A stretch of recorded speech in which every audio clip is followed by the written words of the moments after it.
Yesterday's prophecies, today's headlines. This is the Hal Lindsey Report.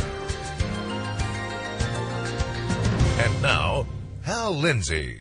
Good evening and welcome to the Hal Lindsey Report. Tonight, we're going to re-examine an organization that I believe has greatly contributed to the economic decline and possible collapse of the United States as we know it. This report has a great bearing upon the fulfillment of Bible prophecy for the last days. The organization we examine tonight could be one of the major causes of the collapse of the United States as a world power, and when this is connected with the rapid economic decline of the European Union, I see the conditions ripening for the Antichrist to step in and create a new world order with a one world government headed by him. Events are all coming together to indicate time is short, so listen carefully. Recently, the Federal Reserve held a centennial anniversary of the Jekyll Island meeting that created the Federal Reserve System in 1913. In celebrating its centenary of the 1910 Jekyll Island meeting that resulted in draft legislation for the creation of a U.S. central bank, it held a two-day conference to discuss, 1, the origins of the Fed, 2, how closely the Fed has followed its original mandate, and 3, what its track record teaches us about its role going forward. In a hat tip to its conspiratorial foundation, the Atlanta Fed's website admits that the Jekyll Island meeting in November 1910 was secretly planned by Senator Nelson Aldrich, the chairman of the National Banking Commission. Over the years, the clandestine nature of the meeting has been criticized as allowing undue Wall Street influence over the founding of the U.S. Central Bank. However, the meeting itself was just one step in the process that led to the creation of the Federal Reserve. That first step was taken in November 1910 when an alliance of wealthy bankers pretended to go duck hunting on a private estate on Jekyll Island off the coast of Georgia. Together, the group represented about 1/6 of the world's wealth at that time. They met in secret because if word had gotten out about what they had in mind, the public would have never stood still for it. Indeed, the Federal Reserve Act was itself passed in complete secrecy. 2 days before Christmas in 1913, most lawmakers were aboard trains headed home for the holidays. The U.S. House of Representatives voted on the Federal Reserve Act on December 22, 1913. It was ratified by the Senate the next day. Just enough lawmakers stayed behind in Washington to ensure the act would pass unopposed. There are those who call the Federal Reserve a conspiracy. You know, if the word conspiracy is to have any meaning at all, then they are right. The Jekyll Island bankers conspired to create the first central bank since Andrew Jackson vetoed the Second Bank of the United States in 1832. Why is that a big deal? Because the Federal Reserve represents the most massive fraud in the history of the world. Because of its name, most Americans believe the Federal Reserve is an arm of the United States government. The Federal Reserve is no more federal than Federal Express. In 1982, in a case called Lewis versus the United States, the Ninth Federal Circuit Court ruled, "We conclude that the Federal Reserve banks are not federal, but are independent, privately owned, and locally controlled organizations." When Andrew Jackson vetoed the Second Bank of the United States charter in 1832, he said this about central banking: "Controlling our currency, receiving our public monies, and holding thousands of our citizens in dependence, it would be more formidable and dangerous than the naval and military power of the enemy." In 1933, President Franklin Delano Roosevelt wrote in a letter to Colonel Edward Mandell House, "The real truth of the matter is, and you and I know, that a financial element in the large centers has owned the government of the U.S. since the days of Andrew Jackson, history depicts Andrew Jackson as the last truly honorable and incorruptible American president. What an amazing admission. Something else amazing about Andrew Jackson. Jackson was elected in 1832 on the slogan, "Jackson and no bank." The Federal Reserve Act of 1913 created the largest centrally controlled money trust on the face of the earth. Evidence suggests that the Federal Reserve engineered the Great Depression, and its policies prolonged it until most of the wealth was concentrated in the hands of a select few millionaires who came out of the other side as the world's first billionaires. The Fed is a private corporation that is not part of the U.S. government, but is wholly owned by the banks. The Secretary of the Treasury is and has been a trustee of America's creditors since the passage of the Banking Act of 1933. The Banking Act of 1933 was the point at which America defaulted on its debt, forcing the confiscation of all private gold, which was then used to satisfy selected creditors. All members of the money trust, most of the gold ended up in the vaults of the money trust European banks. It sounds like crazy talk. How could such an obvious and shameless theft not only go unpunished, but be celebrated 100 years later as an example of farsighted statesmanship? It couldn't be true, could it? 100 years later, the exact same scam is being perpetrated by many of the exact same players.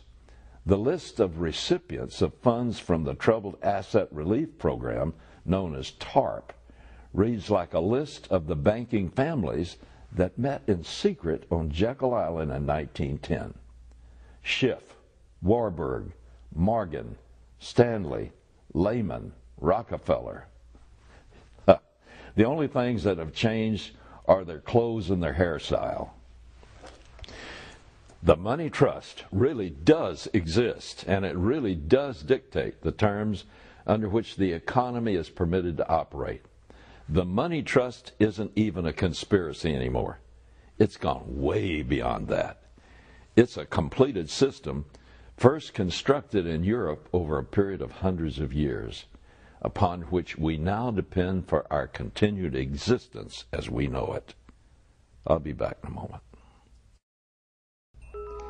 Folks, we've just completed a major overhaul of our website, HalLindsey.com, in order to bring you more convenient news and perspective than ever before. Here, let me show you what I mean. You'll find continuously updated news feeds that cover a wide range of top domestic and international stories. You can also watch current and previous editions of the Hal Lindsey Report on demand, 24 hours a day. It's ready when you are. Plus, there's the latest and most exciting edition, my new video blog. Each week I'll share scriptural teaching and insight on late-breaking events from around the world as they relate to the prophetic scenario. Perspective you can find only on this website. You just might want to make it your new home page. You'll also find convenient ways to support the broadcast and order my books, DVDs, and audio teachings through our safe and secure online store. Sign up for our email list, and I'll send previews of each week's program right to your inbox. You can also send us your comments, suggestions, and prayer requests. Keep them PG, please. Stay informed and help us share the message of the gospel with others around the world at thenewhallindsey.com.